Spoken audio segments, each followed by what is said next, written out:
Subscribe करें technical दोस्त को और बेल आइकन को दबाकर लेटेस्ट टेक्नोलॉजी वीडियो देखें सबसे पहले. Smartphone from the company. In fact, this is the first selfie-centric smartphone from the company. And in this video, we're going to do the unboxing, show you all the contents that you get in the Indian retail package, and then we will talk about its features. So it comes in this red box, and you can see Redmi Y1 written on the top and a small by Xiaomi text. And here you can see the specifications. It has a 5.5-inch HD display, 16 megapixel front camera, Snapdragon 435, 3GB RAM, 32GB storage. Comes in gold variant. You also will have the dark gray variant. Then it supports 4G, has a fingerprint sensor, also comes with a Corning Gorilla Glass protection, and this is a made in India smartphone. And we assume that it would be priced somewhat around 6 to 7,000 Indian rupees, might be around 8 as well, but 6 to 8 is the price category that it will be priced in. So talking about the box contents, let's open it first and let's find out what all things do you get. The first thing is the smartphone itself, and as mentioned, this is a gold variant.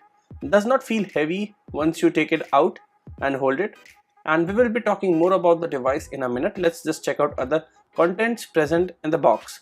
So the next thing is this readme guide, or it's a quick start guide and some information about the device. Also, this quick start guide shows that the device comes with a dedicated micro SD card slot. There is no hybrid slot here. You get two SIM card slots and a micro SD card slot. That is a good thing. Then you get the standard USB to micro USB cable, and then you have this SIM ejector pin over here, and finally a charging adapter. This is a 5-volt 2-amp charger, and the phone has a 3000 mAh battery, so it should take around 1.5 to 2 hours to charge a smartphone. We will check that out later. So these are the contents that you will get if you order Xiaomi Redmi Y1. There are no earphones in the box. Now moving on to the device, this is how the device looks like. We have used the device for like an hour or so. This is the first impressions. The phone comes with this plastic construction, and it does not feel as premium as other Xiaomi metal devices, but still the build quality is good enough for this price segment. You get an infrared blaster on the top along with 3.5mm audio jack, SIM card tray on the left side, power button and the volume rock on the right side, and a micro USB port along with speaker outlet on the bottom side.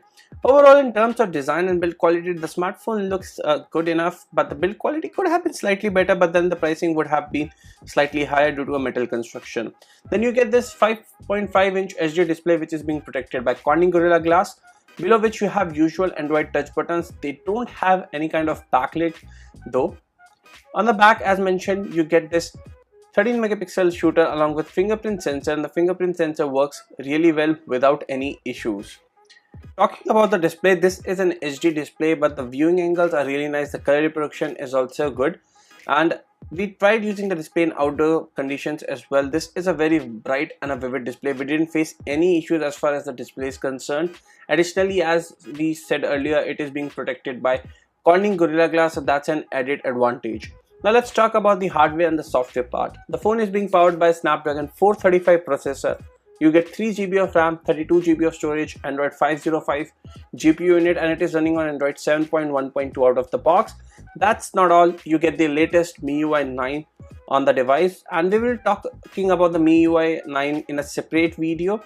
So in terms of free RAM, you will roughly get around 1.4GB free and around 20GB of storage free on this smartphone. In terms of sensors, it has nearly all the major sensors. In fact, it has high number of sensors when compared to some other devices which are available even at twice the price, but company has chosen to give you all the sensors that you require, whether it's proximity, ambient light, gyroscope, rotation vector, linear acceleration, step counter, step detector, etc. It scores 44,000 in the Antutu benchmark, and we believe the processor is good enough to run mid-range games with ease and even some high-end games, and you can do multitasking. In terms of applications, you get Mi Remote, Mi Drop, which allows you to transfer files.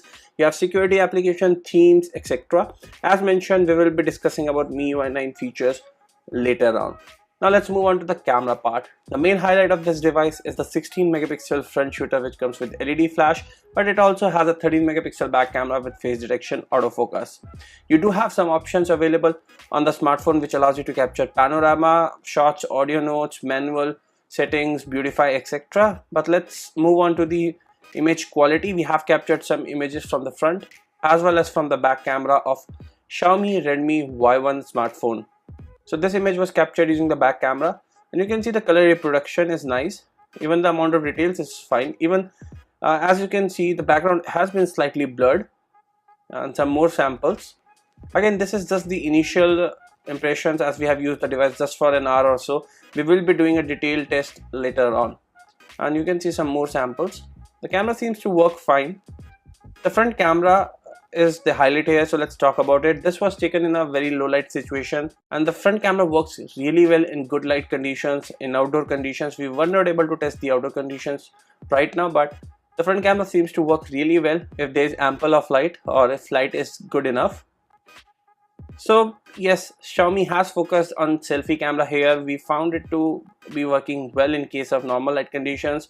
For low light conditions, it works fine due to the LED flash, but it could have been slightly better. But still, if you are someone who is looking for a camera centric smartphone, especially the selfie centric smartphone, this can be a good option in budget segment.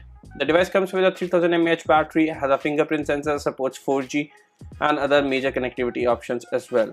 Overall, it seems to be a decent selfie centric option which gives you a good performance as well due to Snapdragon 435, has an infrared blaster, comes with Corning Gorilla Glass protection, and it appears to be a decent package. But wait for a final review if you're thinking to buy this one. Thanks for watching. Have a nice day.